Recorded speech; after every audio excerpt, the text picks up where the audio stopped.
Okay, we just want to start with some announcements. Obviously, Margaret is not here this evening, and also Rachel is not here this evening. I don't remember if we announced, but Rachel did just have a baby, so that's a reason why she's not here. She's at home enjoying that, and it's just Josh. Josh, if you'd like to go ahead and introduce yourself. Again, I'm Andrew Pike. I'm the treasurer of JPNA.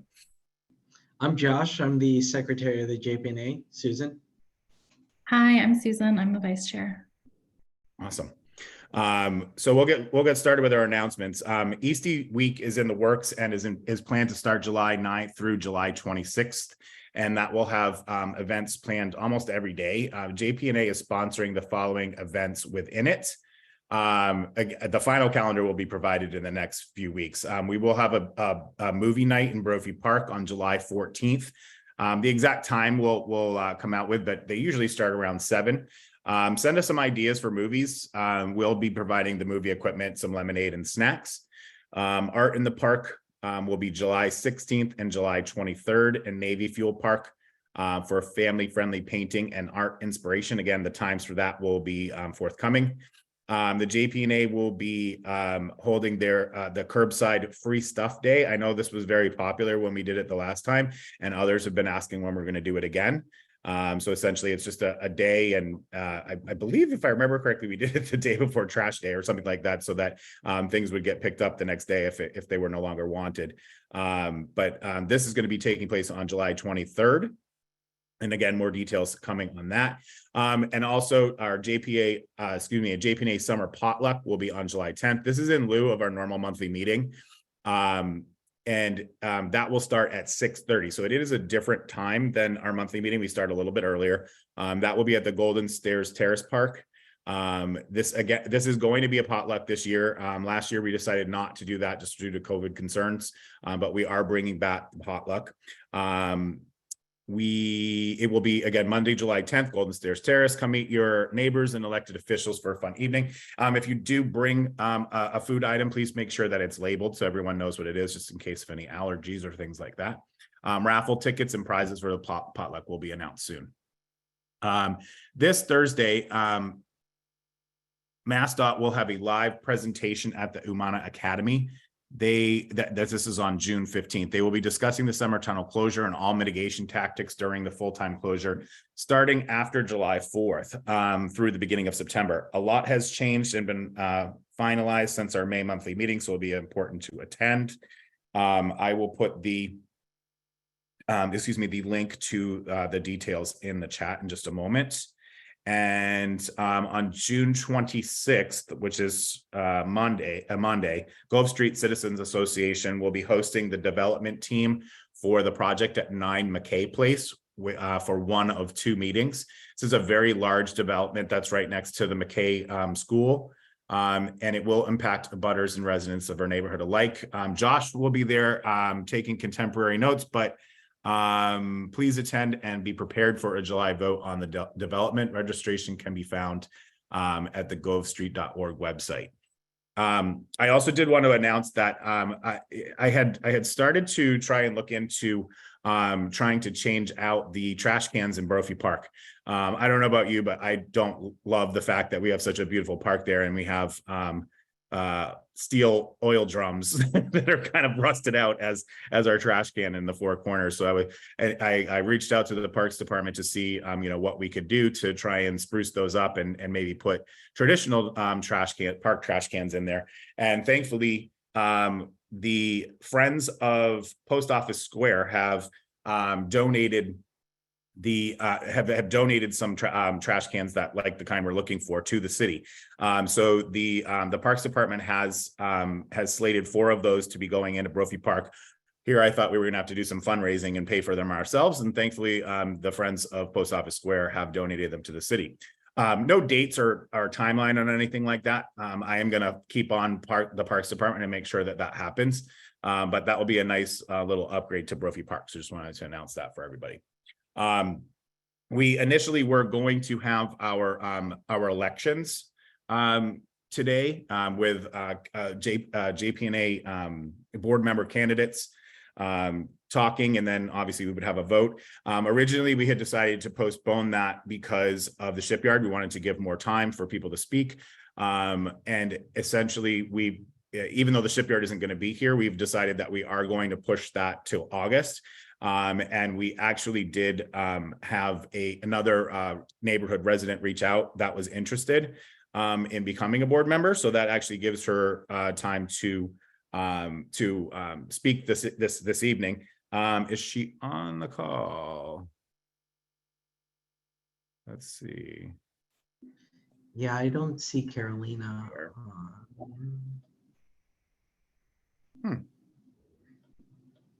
Okay, well, she said she was interested. And her name is, I was going to, oh wait, I think she is here. Oh, she's, there's people in the waiting room because I was reading all of the announcements. Sorry, probably shouldn't have been doing both of these. Apologies to those that were in the waiting room. I'm sorry, I was reading our announcements for the evening, and a special apology to Carolina that I just announced that you are interested in becoming a board member. I don't mean to put you on the spot the moment you come into the meeting, Carolina, but I was going to go ahead and nominate you as a potential board member candidate. And if you are able to do so, if you wanted to just tell everyone a little bit about yourself, and we can go from there. Sure. Thank you so much. I appreciate you putting me at the front of the meeting here. Hi, everyone. My name is Carolina Christina Chorvath. I have been a resident of East Boston for about 8 years now. I'm a huge fan of it. I'm a writer and a chronic illness and disability advocate. And, you know, specifically the whole Massport walk has a lot of sentimental meaning for me. I basically regained my ability to walk while going back and forth slowly every day during the pandemic on the Massport walk there. So my whole heart is in East Boston, and I'm just really looking forward for an opportunity to help represent some of the voices in our great neighborhood. Thanks for having me. Awesome. Awesome. Thank you very much. And again, we'll be having our actual election in August, where our candidates will again have a chance to speak, and then a vote will take place by the community. I did go a little off of our agenda there just because I happened to be mentioning the election, so I wanted to give Carolina an opportunity to speak. But we can move to our next agenda item, which will be the police. Do we have? I didn't see who's there. Sergeant Santolo, I see, is here. It's going to be Officer Alvarez presenting for the evening. Okay, feel free to go ahead. Good evening, folks. This is Officer Alvarez with the Community Service Office, and I'm going to give you some stats from the citywide Part 1 violent crimes from comparison from last year, from January, from 2022 of January to June, and it's going to be a comparison of this year from January to June from 2023. As of now, in last year we had 3 homicides. In 2022, we only have 0 this year. For robberies, we have a slightly more uptick on that. We have 8 robberies. For domestics, that's something indoors that we can't really can't control, only when we get called to. And for aggravated assaults, we have the numbers decrease from 28 to 24. For commercial burglaries, last year they had 17. Now we have 10. For motor vehicle larcenies, that one is slightly higher at 10 more. That's because people leave the doors unlocked, and that we still have a lot of people walking around jiggling the doorknobs. For larcenies, the numbers decrease from 92 to 75. Auto theft, the numbers are a little higher, and that's due because delivery drivers leave the cars running, and the guys jump inside the vehicles and drive them away. So I mean, we always remind the delivery drivers, even if it's 2-minute drop off, park the vehicle legally and shut it off. I have a couple other updates for you guys. It's been a light beginning, which is great for us for the month. On this is on June 5th. Officers responded for arson. This is at 50 Portside East Pier, Lower Street. Also, the Massport Police was called into that, and so our arson unit responded and observed that someone had set fire to a stairwell location at the building there. So they were able to review the cameras and photograph the area, and that's still under investigation by the arson unit. On June 7th, we had a report for shots fired in the Sumner and Jeffries Street area. Officers arrived, they spoke to the caller, and he stated that he heard 3 consecutive gunshots. Our officers canvassed the area, but then the caller stated that maybe there could have been fireworks or could have been someone's loud muffler. They canvassed the area, looked for ballistics, nothing was found. In June 9th, our drug unit was conducting surveillance in the Maverick Street area, which is where they have recovered a large number of illegal narcotics and have arrested numerous individuals for drug violations. They observed someone coming out of a building on Maverick Street, which is a well-known drug house. This person was stopped, was investigated further, and they discovered that he had 3 large bags of cocaine and numerous pills that he was going to be selling. And other than that, it's been a light. It's been not many issues. Beginning of June. Do you guys have any questions?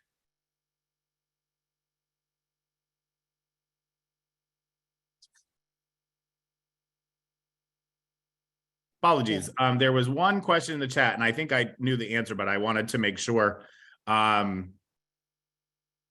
that this was correct. The stats that you gave at the beginning were comparing the same time period from 2022 to 2023, right? That is correct, sir. Okay, that's what I thought.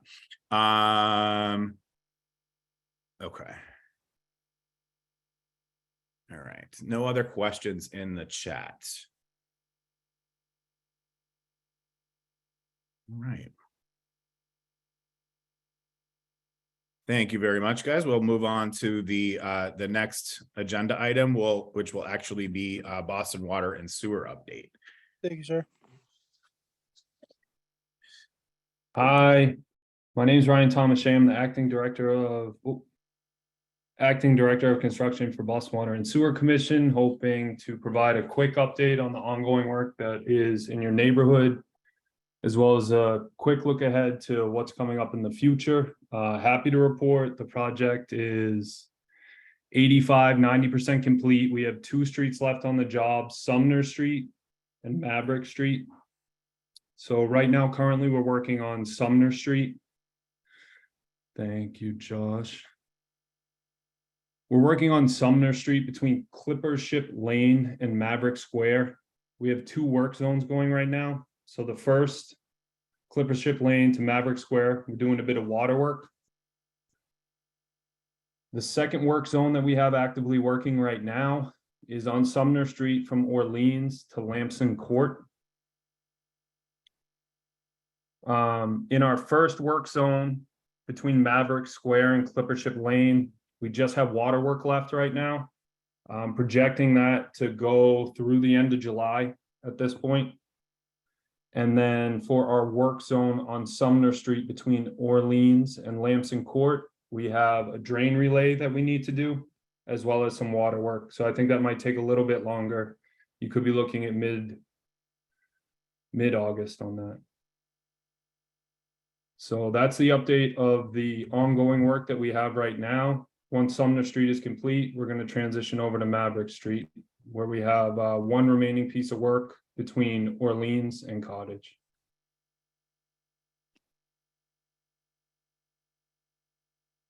Any questions, anything I can help with? Okay, one second here. Are you planning to sorry, my stuff's bouncing around the screen here. Are you planning to do the stretch of Orleans Street between Marginal and Sumner? Marginal and Sumner. That in your I'll have to project look plan? back. Let me see I don't believe so. Not on this project, at least.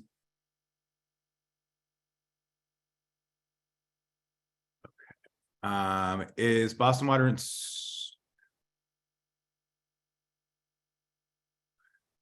I guess that I can ask you this question. I'm not sure if you'll have the answer. Is Boston Water and Sewer the group to be asking about the paving? The roads that you have worked on are awful to drive on now. Will they be repaved? Yeah, so what we do normally on the paving, we try to get a bit of Orleans last season. What we like to do on the paving is we'll dig a trench, put a pipe in, backfill it, and compact as best that we possibly can.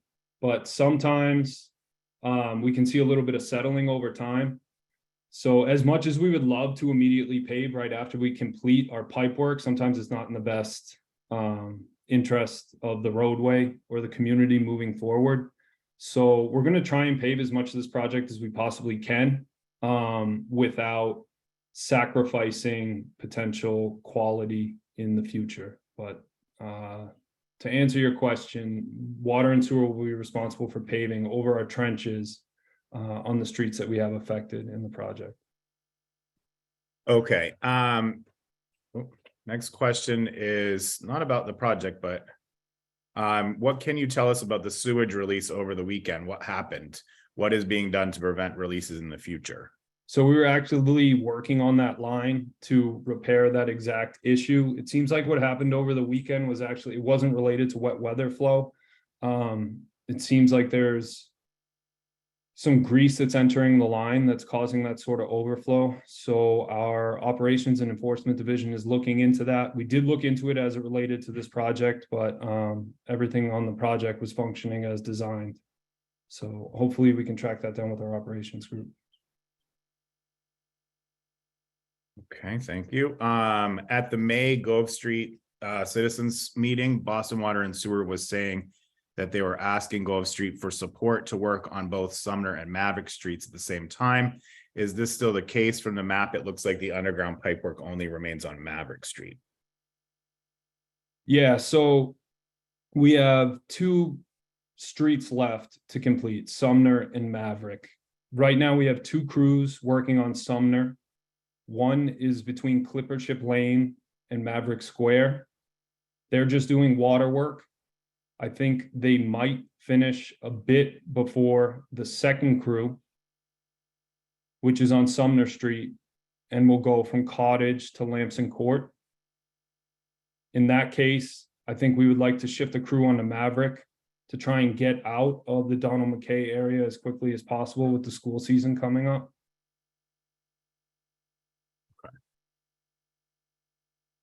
And then this question goes back, sorry, we're jumping back to the paving scenario. What about some subcontractors who don't adequately leave their work areas, who don't pave their work areas adequately? Yeah, so we'll be responsible. We're responsible for the general contractor. We're responsible for the entire job. I know that there was a couple issues with sidewalks that came up. And we are going to very vigilantly make sure that the general as well as the subcontractor are adhering to city standards, only taking down one sidewalk at a time, not taking down 4 corners of an intersection, making sure that residents can still get around the neighborhood regardless of whatever work that they're doing. Okay. So the resident is asking, so to be specific, will Orleans between Maverick Street and Sumner Street be repaved? Yes. Okay, yeah, that area is particularly bad, yeah. Okay. Any other questions out there, anybody? We don't have any left in the chat at the moment. Well, yeah, I was waiting until they were all done Sure. for the chat. Go ahead. Good to see you again, Ryan. Yeah, just for the record, I walked with Ryan and a few other the BWSC folks around the area, kind of talking about some of the issues with Councilor Coletta. seems like a month ago. So yeah, we've been working on trying to get everything addressed. But yeah, a lot of that was brought up because of what was going on Orleans and Everett Street, particularly around that area. So just for everybody to know, right? So there was that closure between Cottage and Lamson Streets a few weeks ago to apply that temporary sewer drainage. There's not going to be any point where you have to like put up those no parking signs again to install it, right? Or is that going to be like in later August? Are those going to have to be deinstalled and therefore people aren't going to be able to park there anymore? So what we tried to do on this Sumner Street, what you're referring to is the water bypass. Typically, we have Yes. to lay that all down in a curb, and we try and get that done in one day. What we did in this case on Sumner is we try and dovetail that with the street sweeping and trash schedule. So, or I think the street sweeping schedule will clear the cars off of one side of the road, and we'll try and go and put our bypass in then. And then we'll try and do the same thing and rip it up at the same time. I believe it's a Friday on that street. One side's Friday, one side's Thursday. Yeah. Yeah. So the side that we have the bypass on is on Fridays, and then we'll try and rip it up in the same time. We shouldn't have to post parking for the bypass specifically. The only time where there would be parking taken that would be over an active work zone within our permitted limits, which run on Sumner Street from Clippership Lane to Lamson. But the limited parking would only be during regular work hours, and that parking would be restored overnight. Any issues with that, you can get a hold of me, please. Sure. Well, and can you also share your contact information in the chat? Sure. Just so people can know. Yep. We'll try to filter it through us, but just in case. Yep.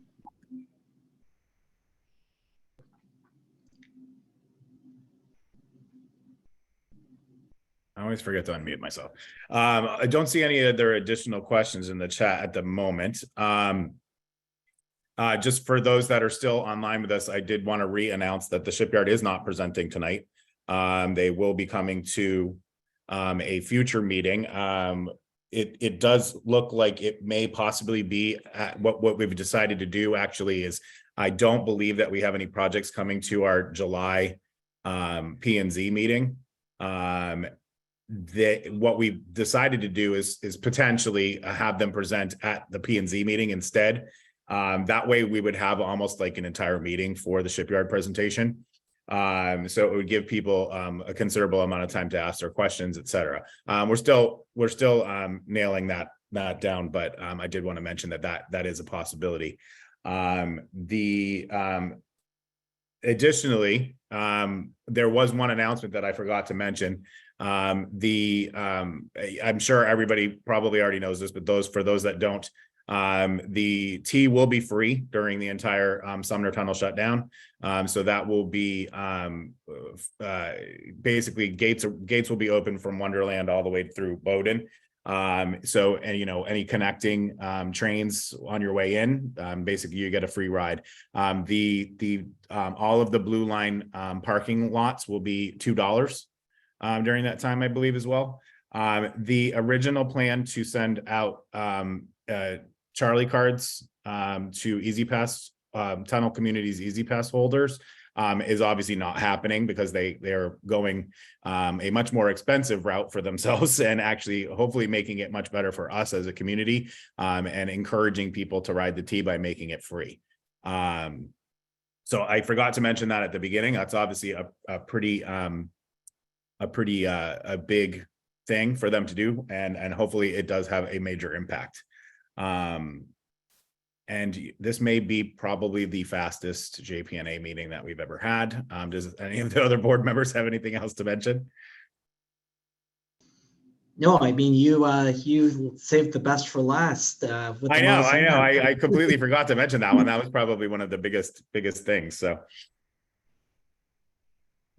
Oh, and you know what? I'm sorry, someone's mentioning here. The ferry pilot currently runs Monday through Friday.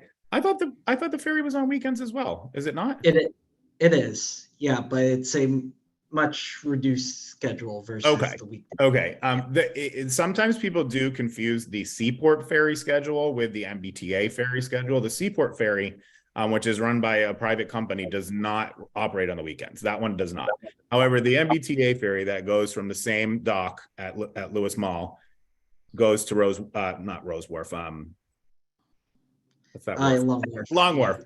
Goes to Long Wharf. That does operate on the weekends, and in addition, that will also be completely free during the summer tunnel shutdown as well. Yeah, and I'm happy to put the schedule again, like the link to the schedule for that, so you know you can plan your weekends accordingly with that. So.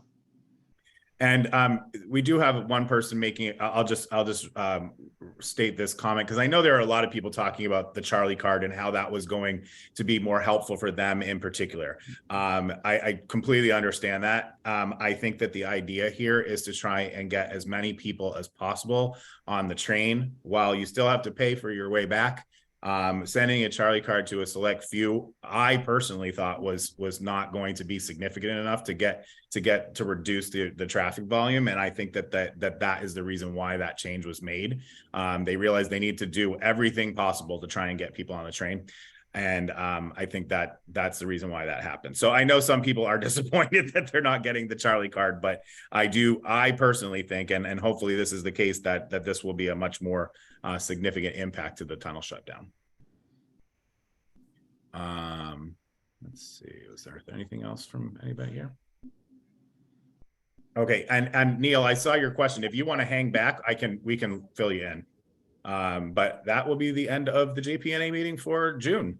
We'll hope to see everybody at the potluck in July, and that will obviously be in person. It's been a while since we've seen each other, so we'll get to see each other then.